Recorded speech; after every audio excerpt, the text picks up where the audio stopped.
మన అక్కయ్య మళ్ళీ వచ్చిందండి. ఎవరు మన అక్కయ్య అంటే షర్మిలక్కను మళ్ళీ దించాడు చంద్రబాబు నాయుడు గారు.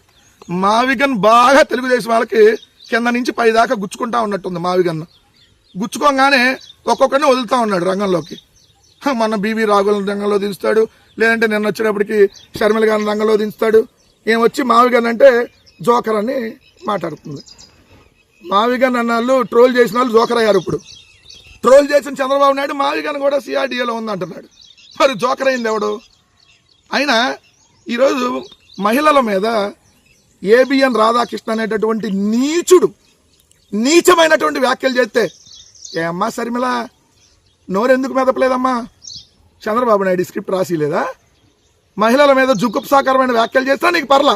దిగజారుడు వ్యాఖ్యలు చేసిన వాళ్ళ మీద నువ్వు మాట్లాడట్లా.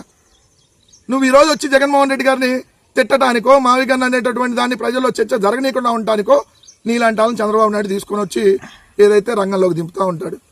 నువ్వు వచ్చావంటే ఆటోమేటిక్గా నర్రెడ్డి సునీత కూడా అపోలోలో ఖాళీగానే ఉంటుందిగా. రేపు ఆమె వస్తుందేమో, వచ్చి మా నాన్న వీళ్ళు చంపారు వాళ్ళు చంపారు మళ్ళీ స్టార్ట్ చేసేది పురాణం. ఎందుకు? దస్తగిరి కూడా ఖాళీగానే ఉన్నాడు. ఆ దస్తగిరి చేత కూడా పెట్టించిన ప్రెస్ మీట్. ఈ మధ్య సెటిల్మెంట్లు తక్కువ ఉన్నట్టున్నాయి. ఏదో మీరు సెటిల్ చేసుకొని డబ్బు ఇస్తే ప్రెస్ మీట్ పెడతాడు కదా. లేదా జగన్ గారి మీద హత్యాయత్నం చేసినటువంటి ఆ జనిపల్లి శ్రీనివాసరావు కోడికత్త దాడి చేశాడు చూడు, చంపడానికి ప్రయత్నించాడు. ఆయన ఖాళీగా ఉన్నాడు. ఆయన కూడా తీసుకొచ్చి ప్రెస్ మీట్ పెట్టించండి. ఏబి వెంకటేశ్వరరావు కూడా ఉన్నాడు. ఆయన రోజు ఖాళీగానే ఉంటాడు. మీకు పనే పాట ఇక రాష్ట్రంలో మచిలీపట్నం, విజయవాడ, గుంటూరు అభివృద్ధి గురించి చర్చ జరగకూడదు.